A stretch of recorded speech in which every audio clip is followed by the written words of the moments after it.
What happens when an HOA president hires fake cops to arrest a homeowner, only to discover he's a Navy SEAL who won't be intimidated? Put your hands where I can see them. That was the first thing Richard Coleman heard as he walked down his own driveway, carrying a small toolbox. He froze, not out of fear, but out of sheer disbelief. 3 men in black tactical vests stood across from him, blocking his path. Their patches read, "Community Enforcement," a title Richard had never seen before in his Jacksonville neighborhood. Behind them, standing smugly with arms folded, was Linda Hargrave, the HOA president who had been hounding him for months about the smallest details: his trash cans, his parked truck, even the height of his grass. Richard set down the toolbox carefully, his eyes narrowing. He was a 38-year-old homeowner, a father of 2, and what nobody on that driveway knew, not Linda, not the men in vests, was that he had spent nearly 2 decades as a Navy SEAL. The men weren't real cops. Richard could tell in the first 5 seconds. Their boots were too clean. Their holsters were all mismatched. And their weapons, he could see from a glance, were plastic replicas. Props trying to pass for the real thing. He'd seen insurgents overseas put together better disguises. But Linda didn't notice any of that. "There he is," she said loudly, pointing at Richard as though she had caught a criminal. "That's the man. He's been warned before. Detain him." Richard tilted his head slightly, watching the 3 men shuffle uncertainly before stepping forward. "Detain me? For what?" His voice was calm, steady, but laced with iron. One of the fake officers, a stocky man with a beard, cleared his throat. "We've had reports of unauthorized activity on this property." Richard almost laughed. "This property is mine." He pulled his keys from his pocket, dangling them. "Would you like me to show you the deed while we're at it?" From across the street, neighbors began to gather. Phones came out, cameras clicking on. This was 2025, and everyone knew that when something didn't look right, you recorded it. The quiet Florida cul-de-sac suddenly turned into a stage. Linda stepped closer, her voice shrill. "Richard, you're violating HOA regulations again. You were repairing something without approval. These men are here to enforce the rules." Richard's lips pressed into a thin smile. He knew she'd been gunning for him. But this? Bringing in armed imposters to intimidate him? That was new. "Lady," he said slowly, "they're not law enforcement. They don't even belong here." "Don't talk back," Linda snapped, her finger jabbing at him. "You think you can get away with ignoring me? Ignoring this community?" "Not anymore." The 3 men looked increasingly uncomfortable. They shifted their weight, glancing at one another. This wasn't going the way they'd planned. Richard straightened his shoulders, his posture suddenly different. Even out of uniform, years of discipline radiated off him. His voice lowered but carried sharp authority. "Who sent you? And don't feed me nonsense about HOA regulations. Speak straight." The bearded man swallowed. "Ma'am, maybe we should—" "Do your job," Linda barked at them. Richard's eyes flicked across the street, catching sight of his neighbor Carla Jensen, who stood clutching her phone. She looked pale, frightened, but she kept recording. That gave him some comfort. Evidence mattered. "Sir, we'll need you to come with us," another of the imposters said, his voice wavering. Richard took 1 step forward. Just one, and the 3 men instinctively took 1 back. "You think I'm coming with you? You don't even know the first thing about procedure," Richard said, almost softly. Then he added, "Real officers would never handle themselves like this." Linda's face turned red. "Stop stalling! Arrest him!" Richard chuckled, a deep, humorless sound. "Arrest me? Do you even hear yourself? You're standing in my driveway, trying to stage a scene in front of my kids' bedrooms. You better think long and hard about what you're doing, because this ends one of 2 ways. And neither goes well for you." The street was silent now, except for the faint clicking of cameras and the steady breathing of Richard's so-called arrest team. The neighbors could feel something shift. Richard wasn't yelling. He wasn't panicking. He was calm. Too calm. And that calmness was more intimidating than any weapon. Linda opened her mouth again, but Richard raised his hand, cutting her off. "Not another word." His eyes locked onto the imposters. If you're going to pretend to be cops, at least learn the terminology. What's my alleged offense? What's your probable cause? And which department issued your badges? Don't look at her, look at me, the men faltered. One muttered something inaudible. Another's hand trembled against his vest. And at that moment, the first murmur spread through the crowd of neighbors. They're not real cops. But Richard knew this was only the beginning, because exposing a lie was one thing, surviving the fallout was another. The air was thick with tension now. The three men in tactical vests looked less like authority and more like imposters caught in the middle of a performance. Their confidence was crumbling by the second, and Richard saw it all. Every twitch, every nervous glance. He took another step forward, steady and deliberate. You said I was under arrest. Fine. Read me my rights. Let's hear them. Silence. The stocky man with the beard looked at his partners, then at Linda. His mouth opened, but no words came out. He tried again, fumbling. You don't need to. Wrong answer. Richard cut in sharply. His tone had changed, snapping like a whip. Linda waved her hand dismissively. Stop playing games with him. You know what you're doing. Just put the cuffs on him already. Richard smirked. Cuffs? Let's see them then. One of the men hesitated before pulling a pair of handcuffs from his vest pocket. They were cheap, shiny, the kind you'd find in a novelty store. The crowd murmured louder. Richard tilted his head and raised an eyebrow. You've got to be kidding me, he said quietly, his voice carrying enough for everyone to hear. Those wouldn't hold a teenager, let alone a grown man. You're a joke. The man's hand shook as he shoved the cuffs back into his pocket. Carla Jensen from across the street finally spoke up, her voice trembling but strong enough to cut through the tension. These men aren't police. I used to work at the courthouse. I've seen plenty of real officers. These guys are fakes.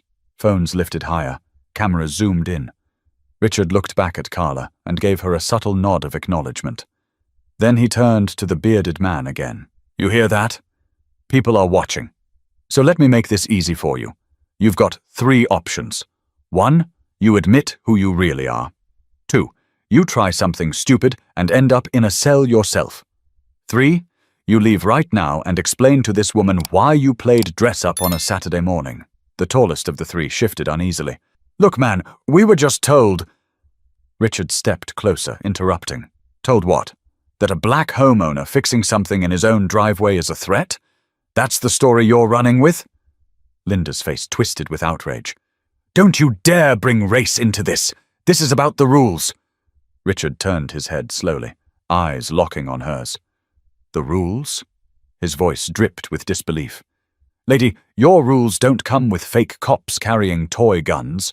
You just endangered this entire neighborhood because you didn't like the sight of me holding a wrench. Gasps echoed from the small crowd now gathered at the end of the cul-de-sac. Neighbors whispered to each other, piecing together what was really happening. A few shook their heads. Others muttered that Linda had finally gone too far. The bearded man's hands dropped to his sides, his body language screaming defeat. This isn't worth it, he muttered under his breath. But Linda wasn't backing down. She stomped a step closer to Richard, pointing a finger at him like a schoolteacher scolding a child. You've been nothing but trouble since you moved here. Always bending the rules, always thinking you're above everyone else. I'm tired of it. I run this neighborhood and you're not going to ruin it. Richard's jaw tightened, but he didn't raise his voice. Instead, he leaned forward slightly, lowering his tone to something cold and precise. You don't run anything. And the only thing you've proven today is that you're willing to put innocent people in danger just to feel powerful. Her face flushed deeper, her mouth opening to retort. But she froze when Richard added, Do you have any idea who I am? That silenced the entire block. Even the imposters stopped fidgeting and looked at him. Richard let the pause hang in the air, heavy and unbroken. He scanned the faces around him, the imposters sweating under their vests, Linda trembling with rage, neighbors holding their phones like lifelines. Then he said, slowly, deliberately, I served this country for 18 years. Multiple deployments, special operations. I know what real danger looks like, and it isn't me changing a light fixture in my garage. But if you keep pushing, you're going to find out what happens when a lie crashes headfirst into the truth. The tallest imposter stepped back again, visibly shaken. His voice cracked when he turned to Linda. "We shouldn't be here. This isn't right." Linda glared at him, but her control was slipping. Richard took a deep breath, straightening up again. "Now, who wants to keep pretending?" For the first time, the men didn't answer. The silence said everything. But Richard knew this standoff was far from over, because once masks begin to slip, people get desperate. The silence after Richard's words lingered. The imposters didn't know whether to move forward or back, and Linda's confidence was thinning like paper in the rain. But the deeper story wasn't just about that one morning. It had been building for months, maybe years. Linda Hargrave had been HOA president of the gated community for nearly a decade. On paper, she was supposed to enforce rules fairly: lawn maintenance, architectural approvals, noise complaints. But in practice, it had become her personal kingdom. She targeted people she didn't like and ignored the rest. Richard had learned this the hard way. When he and his family moved into the neighborhood 2 years earlier, he noticed almost immediately that Linda treated him differently. While other homeowners had leeway, cars parked overnight, holiday decorations left up too long, Richard received violation notices for the smallest infractions. The memory of the first one burned in his mind. It had come 3 weeks after moving in. Notice of violation: grass exceeding approved length. Richard had stood in his yard holding the letter, staring at his neatly trimmed lawn that was shorter than half the yards on the block. He'd laughed at first, thinking it had to be a mistake. But when he called Linda, she answered with clipped words. "This community has standards, Mr. Coleman. If you want to live here, I suggest you learn them." That was only the beginning. A few months later, she left another notice: unauthorized vehicle in driveway. The so-called unauthorized vehicle was Richard's truck, registered in his name, parked neatly like everyone else's cars.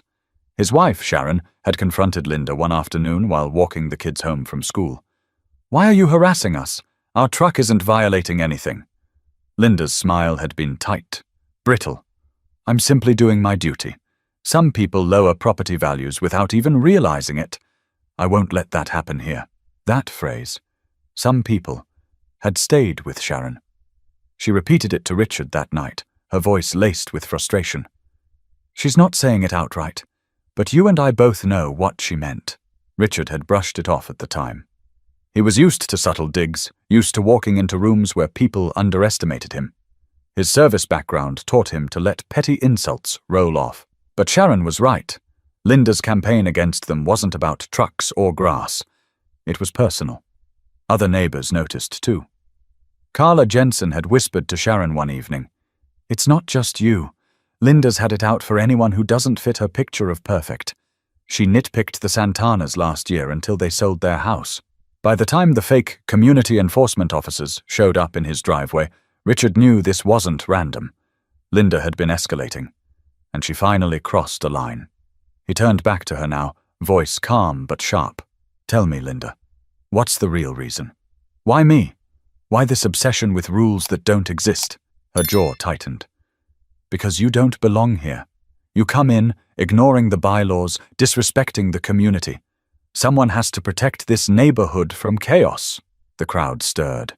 A few neighbors gasped at her bluntness. Others shook their heads, murmuring among themselves. Richard stepped closer, his voice low enough to make her flinch. "Protect it from chaos? I protected this country while you were arguing about lawn heights, and the thanks I get is a staged arrest in front of my kids?" Linda snapped, her voice cracking. "Don't twist this. You think you're above the rules just because you—" She stopped herself before finishing the sentence. "Because I what?" Richard pressed, his eyes locking onto hers. The tension was unbearable.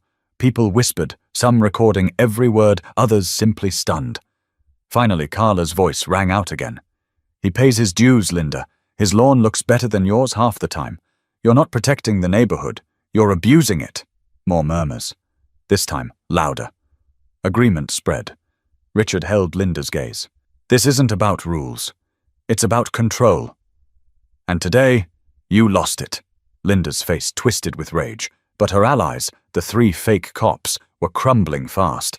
Their authority had been stripped bare, and without their fake power, she had nothing left but her voice. But Richard knew words were dangerous too, and Linda wasn't done using hers. The tension had reached a boiling point. The three men in tactical vests weren't law enforcement, and everyone knew it now. Their silence and shaky hands gave them away, but instead of walking off, they doubled down. The bearded one, their apparent leader, cleared his throat and barked, trying to regain authority. "Sir, we're not here to argue. Step aside. We need to secure the situation." Richard crossed his arms, standing firm in the middle of his driveway. "Secure the situation? You can't even explain what the situation is. You've got 30 people watching, cameras rolling, and not one of you has said who you actually represent." The tallest imposter shuffled his feet, glancing at Linda like he needed permission. She waved her hand, her voice shrill again. "Don't let him stall. He's dangerous. You don't know what he's capable of." That part was true, though not in the way Linda meant. Richard raised an eyebrow. "Dangerous? I was fixing a light fixture. You, on the other hand, brought armed men," he gestured at their fake rifles, "into a neighborhood full of families. Who's the danger here?" The bearded man puffed up his chest, voice louder this time. "We'll ask you one last time. Hands behind your back." Richard's eyes flicked to the plastic cuffs again. He couldn't help the smirk that tugged at his mouth. "You think those toys are going to hold me?" That earned a few chuckles from the crowd. The imposter's face darkened, his hand trembling as he touched the grip of his replica pistol. Richard noticed immediately.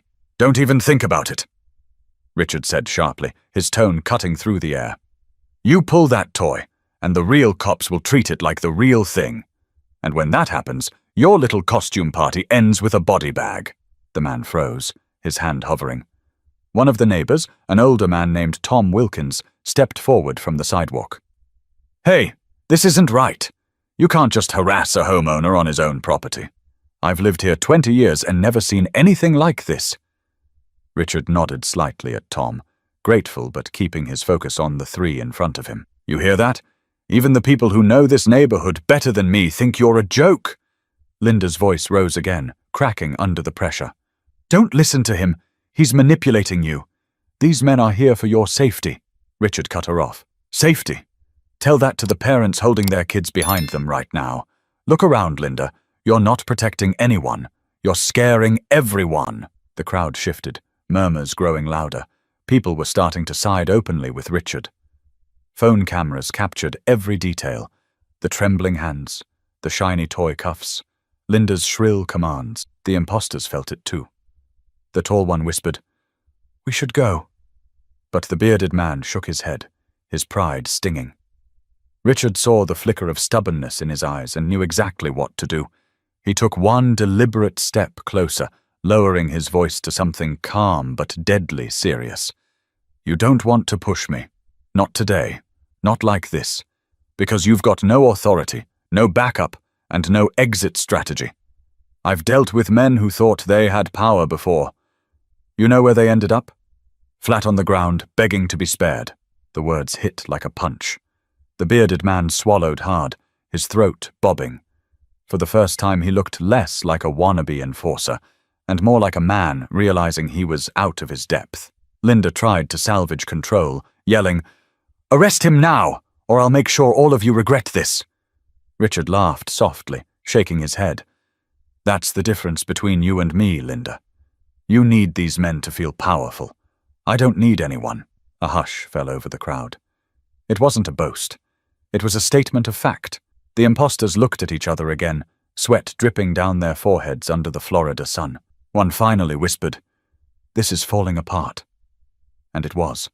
The act was cracking wide open. But Richard knew desperate men often made reckless choices, and the real test was still ahead. The driveway felt like a stage now, the entire block watching the standoff unfold. The three imposters were sweating through their vests, their fake authority slipping away piece by piece. But instead of letting them stumble out on their own, Richard decided it was time to press harder, time to strip away whatever illusion they had left. He straightened his back, his presence suddenly commanding in a way that froze the air. His voice wasn't loud, but it carried a weight that made people listen. "All right," Richard said, pointing to the bearded man. You first.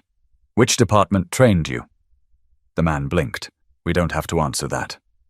Richard stepped closer, his eyes locked on him like a hawk. Wrong again. Real officers have nothing to hide. Badge number, call sign. Let's hear it. The man's lips parted, but nothing came out. He looked helplessly at his partners. Richard turned to the tallest one. How about you? What's your jurisdiction? County? State? Federal? The tall man swallowed hard. Community enforcement, he muttered weakly. Richard chuckled darkly. Community enforcement isn't a thing. You might as well have said you're with the Space Rangers. That earned laughter from the crowd. Neighbors who had been tense only minutes ago now snickered openly. The imposters' faces flushed with embarrassment. Linda snapped. Don't listen to him. He's twisting everything. Richard ignored her, moving to the last of the three, the youngest-looking one, who hadn't spoken at all. What about you? You got training? Academy hours? Or did you just buy that vest off the internet? The kid's eyes darted around nervously, his breathing uneven. I was just told to be here. There it is, Richard said, spreading his arms wide. Finally, some honesty. The crowd erupted in murmurs again. Phones zoomed closer. Richard walked a slow circle around them, his voice sharp but steady. You see, this is the difference between pretend and reality. Pretend is putting on a vest, carrying a plastic gun, and thinking people will listen. Reality is knowing procedures, laws, rights, and risks. Reality is serving something bigger than yourself. And none of you know the first thing about that. The bearded man bristled, trying to hold his ground. We were hired. Hired? Richard cut in. To impersonate police? That's a felony. You know what happens when the real cops get here. They'll put you face down on the pavement, and the same neighbors recording right now will testify against you. The man's mouth opened, then shut again. He looked pale. Linda shrieked from behind them, her voice shrill with desperation. Don't let him scare you. He's a bully. He's dangerous. Richard pivoted toward her, his eyes cold. Dangerous? You dragged these men into something they don't understand. You turned your personal vendetta into a circus. I don't have to raise a finger. Your own words are hanging you in front of everyone. Linda's face reddened, and she stumbled back a step. For the first time, her power was crumbling too. Richard turned back to the men. His voice softened, but it was even more intimidating that way. Here's what's going to happen. You're going to put those fake weapons down. You're going to stand right there until the sheriff's deputies arrive. If you so much as twitch, every camera here catches it. And I guarantee you won't like the outcome. The young one immediately lowered his fake rifle. The tall one followed, his hands shaking. The bearded man hesitated, then finally cursed under his breath and dropped his too. Gasps and murmurs rippled through the crowd as the illusion collapsed entirely. Richard nodded once. Satisfied. Good. Now hands where everyone can see them. We're going to wait together. And while we wait, maybe you should think about why you let a bitter woman talk you into ruining your lives. Silence fell. The imposters looked humiliated, staring at the ground. Linda opened her mouth to protest again, but Richard silenced her with a glance so sharp she stopped cold. From across the street, Tom Wilkins whispered loud enough for others to hear. Man just turned the tables without even touching them, and he was right. Richard hadn't moved aggressively. He hadn't shouted. He hadn't needed to. His calm dismantling of their authority was more powerful than any fight. But Richard knew the storm wasn't over, because once the real authorities arrived, everything would escalate to a whole new level. For a long moment, the cul-de-sac was silent. The imposters stood exposed, their weapons on the ground, their authority gone. Neighbors whispered to each other, recording every second. Some even leaned closer, almost as if they were watching a live show. But Richard wasn't finished. He could see it in their faces, fear mixed with stubborn pride. That was a dangerous combination. He stepped forward again, closing the gap between him and the bearded man. The man stiffened, trying to hold his ground, but Richard's calm presence felt like a weight pressing down on him. You've got a choice, Richard said quietly, so that only those close enough could hear. Own up to the lie, or drag this out until you're hauled off in cuffs. Which one's it going to be? The bearded man glanced at his partners. The tall one looked pale. The younger one avoided eye contact altogether, staring at the ground like he wanted to disappear. Before the man could answer, Linda screeched from behind them. "Don't give in! He's manipulating you! If you back down now, you'll regret it!" Richard turned slowly to face her. His eyes narrowed, his voice icy. "The only one regretting anything here is you, Linda. You just put this entire neighborhood in danger." Gasps rippled through the crowd. Neighbors shifted uncomfortably. Carla Jensen, still recording, muttered under her breath, "She's lost it." The tall imposter finally cracked. He shook his head and stepped back. "I didn't sign up for this. I'm done." "Get back here!" Linda shrieked. But Richard held up a hand, silencing her again. He moved in front of the tall man, his tone dropping to a near whisper. "Smart choice. You walk away now. You save yourself a world of pain. Keep pushing, and you'll be the one face down when the deputies show up." The man nodded slightly, shoulders sagging. The youngest one, barely more than a kid, looked like he was about to cry. Richard shifted his focus, softening his tone just a fraction. "You don't need to throw your future away for this nonsense. Step aside. Nobody's going to hurt you." The kid nodded quickly, taking 2 steps back. His replica weapon lay forgotten on the ground. That left the bearded man. His face was red with anger, veins standing out on his neck. He clenched his fists, breathing hard. Pride was eating him alive. "Don't let him win," Linda hissed. Richard stepped right up to him now, close enough that the man could see the steady calm in his eyes. He didn't raise his voice. He didn't posture. He just spoke. "You're staring at me like you think you can take me. But deep down, you know better. You know you're out of your depth. I've stared down people far more dangerous than you, and I walked away every time. Do you really want to test that?" The bearded man's jaw worked furiously, but he couldn't form an answer. His hands trembled. Sweat rolled down his temple.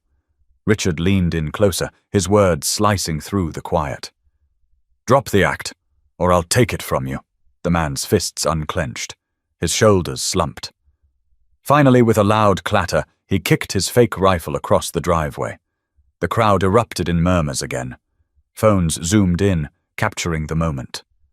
Richard stepped back, exhaling slowly. His eyes scanned the group. 3 imposters standing empty-handed, stripped of their bluff, and Linda glaring like a cornered animal. But just as the tension seemed to ease, sirens wailed in the distance. The sound grew louder, closer. The real deputies were on their way. Neighbors exchanged glances. Some looked relieved. Others looked nervous. Richard didn't move. He kept his eyes on the 3 imposters, voice calm but commanding. "Nobody runs. Nobody twitches. When those deputies pull up, you tell them exactly what you did here today. Because if you lie, I'll be the first to set the record straight." The bearded man swallowed hard, his bravado gone. Linda, however, wasn't ready to give up. She stepped forward, her face twisted with fury. "This isn't over, Richard. You think you've humiliated me? You'll regret this. You'll regret moving here." Richard turned his head slowly, pinning her with a look so cold she faltered mid-sentence. "The only regret here, Linda, is yours. You dragged innocent men into your vendetta. You scared your neighbors.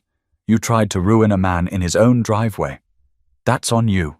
The sirens grew closer, flashing lights now visible at the corner of the street.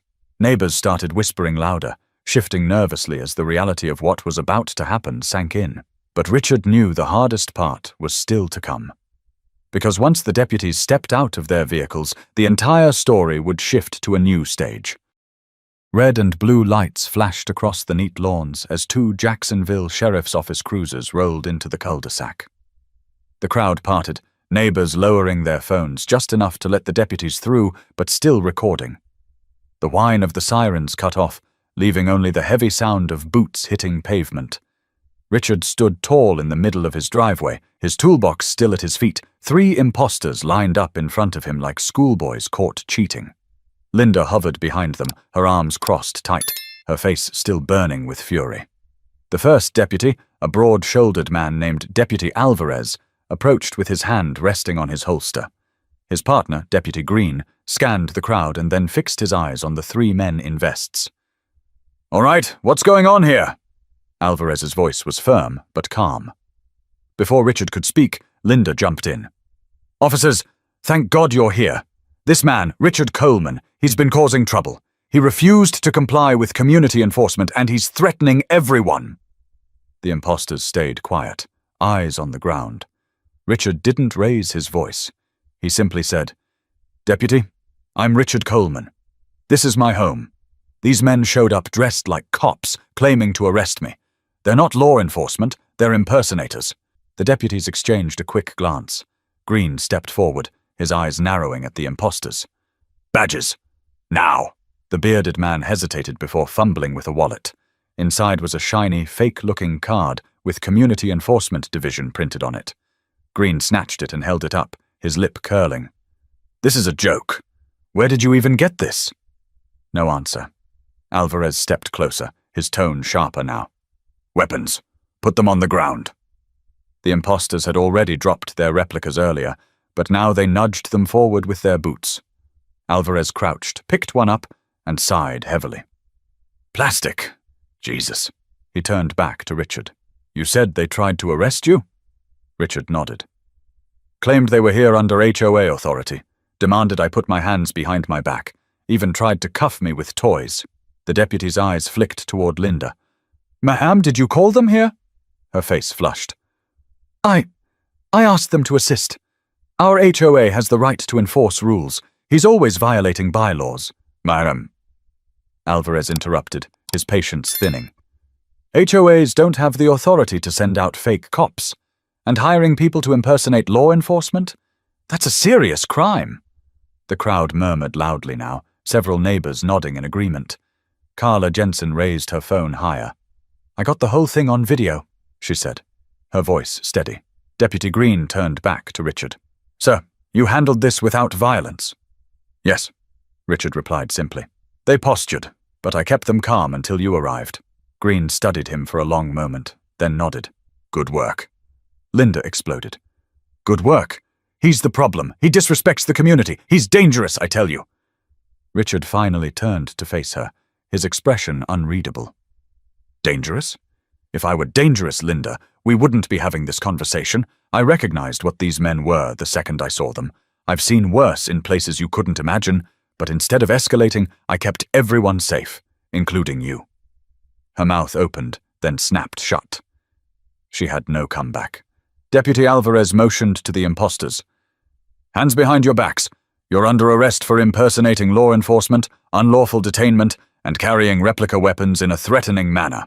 The men complied, the clink of real handcuffs replacing the cheap toy ones they'd brought. The crowd erupted in whispers, some cheering quietly. As Green led them to the cruisers, Alvarez turned back to Linda. "Ma'am, you're going to need to come with us for questioning. You set this up, and we'll need to understand exactly what role you played." Linda sputtered. "You can't do that. I'm the HOA president. I was protecting the neighborhood." Alvarez's tone hardened. "Ma'am, presidents of HOAs don't get to make up laws. You endangered your community today. You'll answer for it." Richard stood quietly, his arms folded, watching as Linda's world collapsed in front of the neighbors she'd lorded over for years. One by one, the crowd started speaking out. Tom Wilkins called out, "She's been harassing people for years." Carla added, "She targeted families until they moved out. We've all seen it." Linda's eyes darted around, realizing too late that the people she thought she ruled over weren't on her side anymore. But Richard knew this wasn't the end. It was only the beginning of the fallout that would reshape the entire neighborhood. The flashing lights painted every driveway in red and blue. Deputies Green and Alvarez had already placed the three imposters into separate cruisers, their heads bowed, their wrists cuffed. The street was buzzing with whispers now, neighbors trading looks, glancing at Linda, then back at Richard. For once, Linda Hargrave didn't look like the iron-fisted HOA president she had always claimed to be. She looked cornered. Her carefully cultivated authority had been ripped away in front of dozens of witnesses, and the deputies weren't giving her any special treatment. Deputy Alvarez stood squarely in front of her. "Ma'am, you'll need to come with us for questioning. You can either cooperate here, or we'll escort you down to the station. Your choice." Linda's voice cracked. You don't understand. I was doing my job. I was protecting property values. That man, he's always been a problem. Richard exhaled through his nose, his patience running thin. He stepped closer, keeping his tone calm but direct. Protecting property values? By staging an arrest? By hiring men with fake weapons to storm into a family neighborhood? Linda's face twisted. You've never respected me, Coleman. You think you can just do whatever you want and no one can hold you accountable. Well, I won't stand for it. Carla Jensen spoke up from the sidewalk, her phone still pointed at Linda. Linda, everyone here saw what you did. You put all of us at risk. My daughter was watching from our window, terrified. Do you realize what you've done? Others chimed in now. A middle-aged man named Robert Klein crossed his arms. She's been doing this for years. Nitpicking, harassing, threatening fines over nonsense. You think people didn't notice? We stayed quiet because we didn't want the hassle. But this? He gestured toward the cruisers where the fake cops sat. This is too far. More neighbors nodded in agreement. Some muttered things under their breath. Others spoke louder, their frustration finally spilling over. Linda's eyes darted from face to face, her expression shifting from rage to desperation. You don't get it. I was keeping this place safe. People like him. She stopped herself, realizing her words were about to betray her again. Richard cut in, his voice steady but sharp. Say it. People like me. That's what this was about all along, wasn't it? The air went heavy. No one spoke for a few seconds. Even the deputies stood still, watching. Linda's lips quivered. She turned to Alvarez, her tone pleading. You see? He twists everything. He's manipulative. He's dangerous. Alvarez didn't flinch. What I see is a neighborhood full of witnesses, ma'am. And what I hear are your own words. We'll be looking into this. The deputies guided Linda toward one of the cruisers. She resisted, flailing her arms. You can't treat me like this. I'm the president. I run this community. Tom Wilkins, shaking his head, muttered just loud enough for others to hear. Not anymore.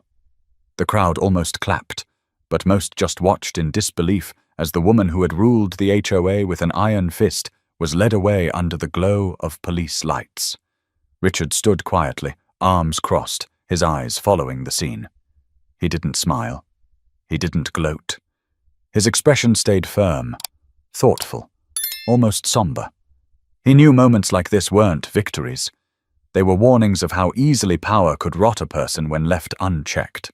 Sharon, his wife, came out of the house now, having kept their children inside during the chaos. She touched his arm gently. You all right? He nodded. I'm fine. Just glad it didn't go any further. Sharon looked at the cruisers, then at the neighbors gathered around. It's finally out in the open, isn't it? People are seeing what she really is. Richard gave a small shrug. Yeah, but exposure's just the first step. What happens next matters more. The deputies wrapped up their initial questioning, assuring neighbors that a full investigation would follow. Several residents offered to share their videos. Carla promised to email her recording directly to the sheriff's office. The weight of what had happened was settling in. One by one, the crowd started dispersing. Some shook Richard's hand. Others thanked him quietly. A few simply gave him a look of respect they hadn't shown before. But the story was far from over. Because while Linda had lost her grip on the neighborhood, Richard knew the fallout would ripple far beyond their street. But what happens after the arrest is often more complicated than the arrest itself, and Richard was about to learn that firsthand. The following days in Jacksonville felt heavier than usual. The police cruisers had long since driven away, but the image of Linda Hargrave being escorted down the block stuck in everyone's mind. For years, she had been the self-appointed guardian of the community's standards, the voice people dreaded hearing at board meetings. Now, she was the one under investigation, her empire crumbling in full view. Richard Coleman spent most of the next morning fixing the same light fixture in his garage that had sparked the confrontation. Neighbors walked by more than usual, some stopping to chat, others just nodding at him with quiet respect. He hadn't asked for recognition, but it was clear. The balance of power on that street had shifted. Later that afternoon, Deputy Green stopped by to update him. The 3 men are facing charges for impersonating officers. Green explained. 2 of them are cooperating already, saying Linda promised them cash to act as community enforcement. Richard folded his arms, leaning against the frame of his garage. And the 3rd? Green sighed. The one with the beard is holding out. Claims they were just trying to keep order. But between the video footage and the fake weapons, he won't hold that line for long. Richard nodded. And Linda? Green paused before answering. She's not under arrest yet, but the state attorney's office is reviewing everything. At the very least, she'll be facing charges for conspiracy and misuse of authority. And I'll tell you this, Mr. Coleman, your neighbor's statements are making a difference. As if on cue, Carla Jensen walked up, holding a folder of printed screenshots from her video. I've got everything here, she said, offering it to Green. The moment those men tried to cuff Richard, the toys they used, Linda shouting at them, it's all clear. Green accepted the folder, nodding. This helps. Thank you. When he left, Carla lingered. She looked at Richard for a moment before speaking. I'm sorry it came to this. We should have said something sooner. Linda's been making people miserable for years, but everyone was too afraid to push back. You didn't just stand up for yourself. You stood up for all of us. Richard's eyes softened, but his voice stayed level. Carla, I didn't do it for recognition. I did it because letting something like that slide only makes it worse next time. Silence gives power to people like her. Carla nodded, clearly moved. That evening, a small gathering formed on Richard's lawn. Tom Wilkins brought over a cooler. Robert Klein brought his wife and 2 folding chairs. Sharon came out with lemonade. It wasn't a party. It was more like a neighborhood reckoning. People wanted to talk, to process what had happened. She fined me last year for leaving my holiday lights up until January 3rd, Robert said bitterly. Meanwhile, her best friend had a boat trailer parked out front for months. No notice, no fines. My grandson couldn't even ride his bike in the cul-de-sac without her storming over, Tom added. She said it was against safety rules. Can you believe that? Laughter spread through the group, not joyful but cathartic. Richard listened quietly, occasionally sipping his lemonade. He wasn't surprised by the stories. Abuse of power always left a trail of resentment. Finally, Sharon spoke up, her voice firm but warm. The truth is, people like Linda only thrive when nobody challenges them. Richard called her out, and now she's facing consequences. But the rest of you have voices too. Use them. The group nodded in agreement. A sense of unity, something the community hadn't felt in years, began to take shape. Over the next week, the HOA board called an emergency meeting. With Linda suspended from her position pending investigation, the remaining members scrambled to repair the damage. Flyers went out asking residents to attend. Normally, these meetings barely drew a handful of people. This time, nearly everyone showed up. One by one, neighbors stood up and told their stories. Each testimony chipped away at the last fragments of Linda's credibility. By the end, the board voted unanimously to strip her of her role as president. It wasn't just about her anymore. It was about setting a precedent. Abuse of authority, no matter how small the stage, wouldn't be tolerated.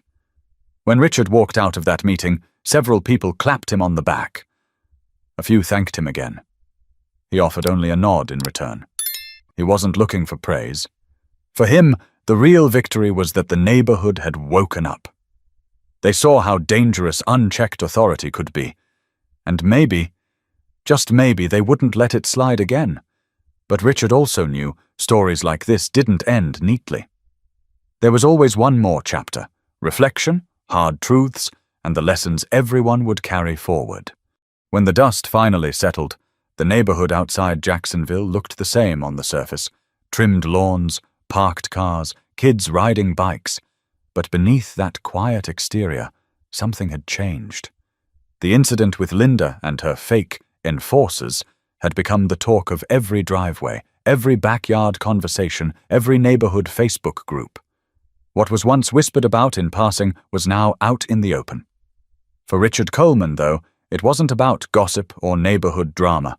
It was about the lesson that lay underneath. One evening, a week after the board officially stripped Linda of her presidency, Richard sat on his porch with his wife Sharon. The kids had gone inside after playing with their friends, and the air was calm, the Florida sun sinking low. Sharon looked over at him, studying the way he leaned back in his chair. "You've been quiet since the meeting," she said gently. Richard nodded, his gaze fixed on the street. "I keep thinking about how close it came to going wrong. 3 guys in fake uniforms, nervous and armed with toys, could have sparked something ugly. All it would have taken was one bad move, one neighbor panicking, one mistake." Sharon reached over, resting her hand on his arm. "But you didn't let that happen. You stayed calm. You kept everyone safe." He gave a small shrug. "That's what training does. You learn to control yourself when everything around you is chaos. But most people don't get that training. They react.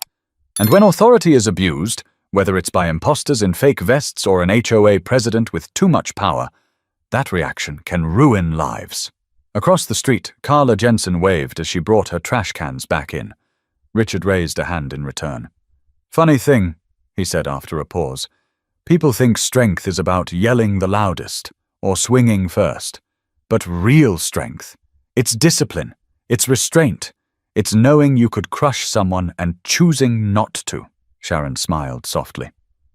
"That's what people saw in you. That's why they respect you now." Richard shook his head.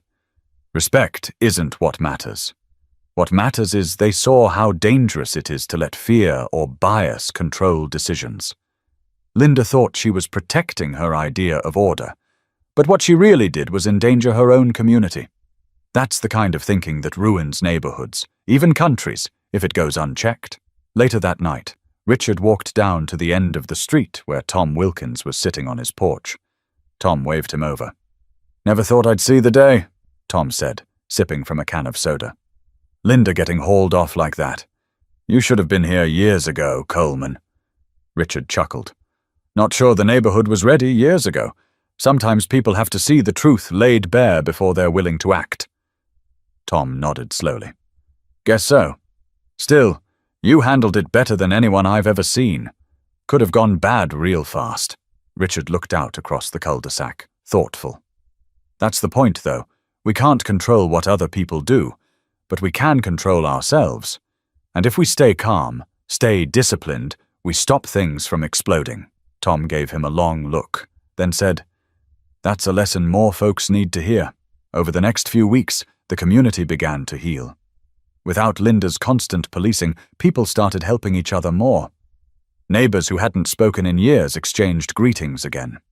Families who had felt targeted no longer looked over their shoulders. For Richard, the entire ordeal became a reminder of something he'd always believed, that integrity mattered most when nobody was watching. But sometimes it mattered even more when everyone was. The story of what happened on his driveway wasn't just about fake cops or a power-hungry HOA president.